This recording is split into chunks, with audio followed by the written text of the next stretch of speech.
Bonjour et bienvenue dans cette nouvelle capsule. Aujourd'hui, nous allons traiter le problème des questions.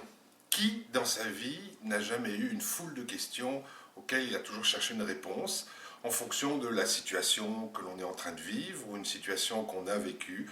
On se pose toujours plein de questions pour savoir pourquoi ceci, pourquoi cela, comment c'est arrivé, comment je peux m'en sortir, comment je peux résoudre ce problème. Et en fait, si on a toujours ces questions-là, c'est bien évidemment parce qu'on n'a pas toujours les réponses. Alors, il y a une grande différence à mettre en place et une subtilité un petit peu entre deux mots.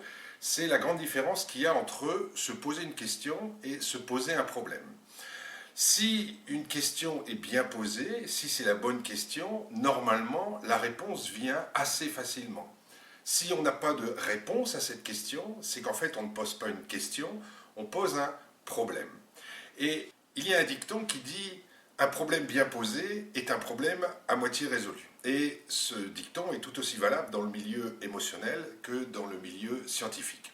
Alors en fait, pourquoi, quand on se pose des questions, souvent on n'a pas les réponses qui viennent tout de suite, on a du mal à trouver les réponses. Alors j'ai identifié trois possibilités qui font que justement on a du mal à trouver ces réponses. La première, c'est que ce n'est pas le bon moment de se poser la question. On évolue dans la vie, il y a une situation qui est ainsi, une situation comme ça, et en fait, c'est pas le bon moment, parce que c'est pas le bon contexte. Ça, c'est une première possibilité. À ce moment-là, il faut se trouver d'autres questions, il faut essayer de trouver d'autres origines, d'autres questions à se poser. La deuxième possibilité, c'est que ce n'est pas la bonne question. On est peut-être au bon moment pour se poser des questions, mais on ne trouve pas la bonne question qui va apporter une réponse unique, une réponse toute simple. Parce que la troisième possibilité qui peut se passer, c'est qu'on pense poser une question, mais en fait on pose un problème. L'exemple que je vais vous donner, c'est un enquêteur de police, par exemple, qui a un crime à résoudre. La grande question qu'il se pose, c'est qui a commis ce crime? Et il n'a pas la réponse, parce qu'en fait, ce n'est pas une question, c'est un problème. Et le problème pourra être résolu en jumelant et en, je dirais, regroupant plein de petites réponses à plein de questions pour rebâtir un petit peu cette solution-là. Donc c'est ça la grande différence qu'il y a entre se poser une question et se poser un problème. Donc une question aura normalement une réponse simple. Le problème va nécessiter en fait plein de réponses à plein de diverses questions et le but va être justement d'identifier ces questions et c'est souvent la grande difficulté parce qu'on a du mal à identifier ces questions. Alors, ce qu'il y a pour essayer de trouver les bonnes questions, je pense qu'il peut y avoir deux axes différents de recherche pour se poser les bonnes questions. Souvent, et c'est naturel, quand on est face à une situation et que l'on veut avoir des réponses, on va se poser une question dans le sens, je dirais, vertical. C'est-à-dire, on va creuser les questions.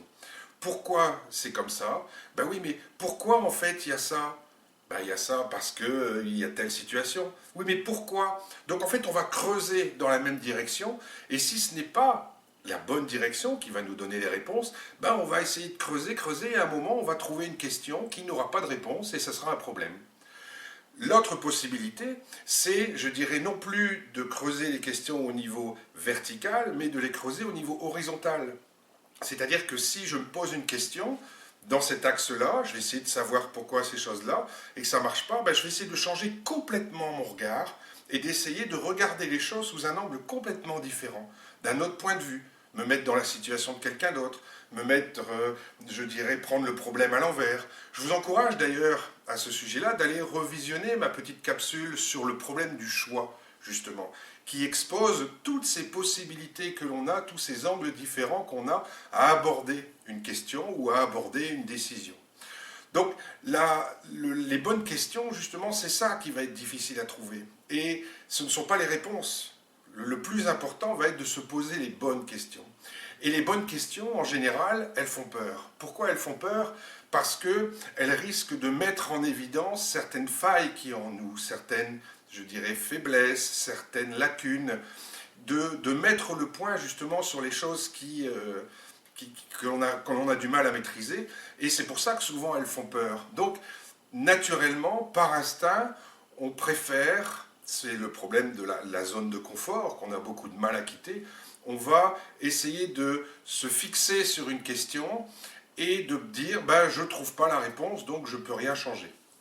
Alors, pour trouver ces bonnes questions, je pense qu'il est utile d'aller chercher des avis extérieurs, d'aller chercher des regards extérieurs, de discuter avec des personnes qui, eux, vont vous aider justement à changer votre point de vue sur les choses et à regarder les choses sous un angle complètement différent et peut-être de vous faire poser les bonnes questions de façon à ce que vous trouviez des réponses simples et puis ensuite vous allez trouver une réponse, ça va apporter une autre question, vous allez retrouver une autre réponse et toutes ces petites réponses-là vont probablement vous permettre d'élucider le problème que vous aviez posé à la base pensant simplement poser une question.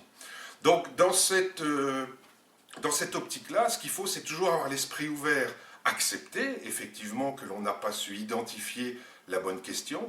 Donc c'est pour ça qu'il vaut mieux demander des avis autour de nous et en parler à des personnes de confiance. Parce que je vous dis, là, normalement, une réponse vient naturellement quand la question est bien posée et quand c'est une question simple.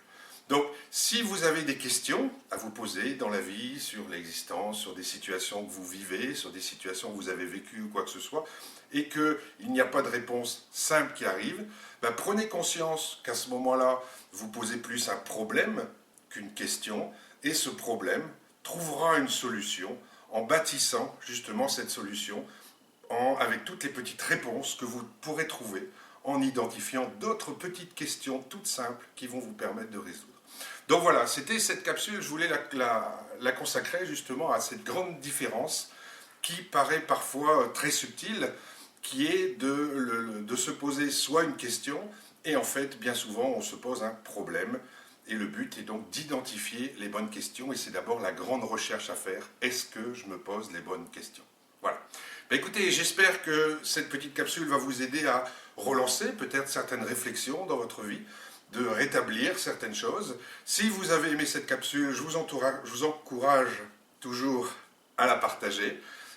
Et vous trouverez dans les liens de cette vidéo différents liens pour aller sur ma page Facebook et visionner les autres vidéos, les autres petites capsules du petit guide. Je vous remercie.